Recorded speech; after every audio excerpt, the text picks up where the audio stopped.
आपने आज तक बहुत बड़े बड़े होटलों के बारे में सुना होगा या कभी किसी होटल में ठहरे होंगे। हर होटल में आने वालों के लिए कई तरह की सुविधाएं होती है। अपनी सुविधाओं के हिसाब से उन होटलों की रेटिंग भी होती है, जैसे कि 3 स्टार, 5 स्टार, 7 स्टार, और इन्हीं के हिसाब से उन होटलों में आने वालों से कीमत भी वसूली जाती है। ये तो रही बाकी होटलों की बात। अब मैं आपको उस होटल के बारे में बताने जा रहा हूँ जिसकी किस्मत इतनी अच्छी नहीं थी। अगर इस होटल का उद्घाटन हो जाता तो इस समय हम अंदाज़ा भी नहीं लगा सकते थे कि उस होटल में एक रात गुजारने का कितना खर्चा होता। Facts world tabby YouTube channel में आप सभी का स्वागत है। इस चैनल का मकसद आपको इतिहास में हो चुकी घटनाओं, दुनिया के अजीबोगरीब रीति रिवाज, साइंस से जुड़ी जानकारियों के साथ रहस्यमयी वाक्यों से रूबरू करवाना है।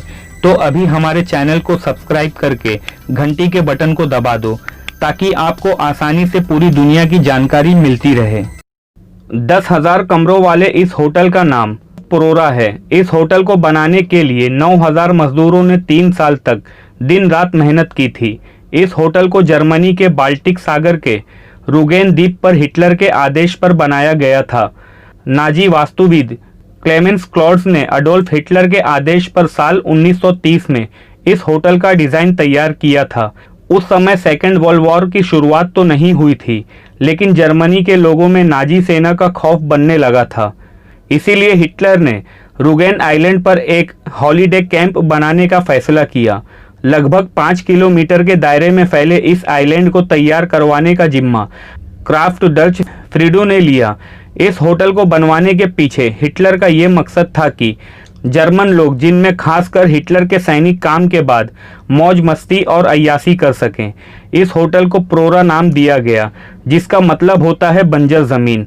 ये नाम इस होटल पर ऐसा असर कर गया कि कभी इस होटल के कमरे में कोई सुकून की नींद नहीं सो सका।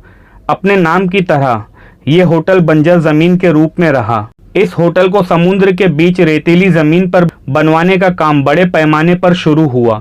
काम में लगभग 9,000 मजदूर दिन रात जुटे रहे। साल 1936 से 1939 के बीच 3 साल तक लगातार काम चलता रहा। इस काम में 237.5 मिलियन जर्मन करेंसी खर्च हो गई।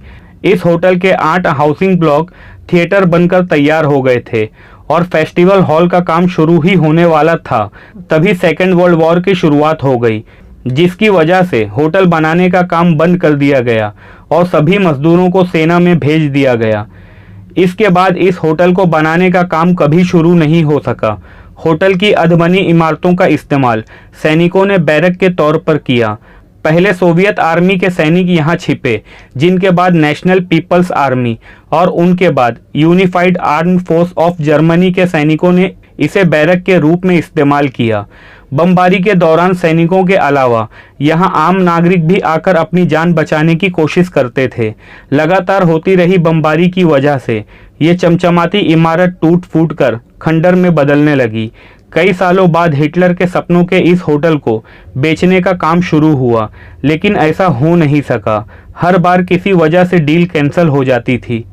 कई लोगों का ऐसा भी मानना है कि सेकेंड वर्ल्ड वॉर के समय यहाँ भी कई लोगों की जानें गई थी, इसीलिए होटल पर बुरा साया हो सकता है।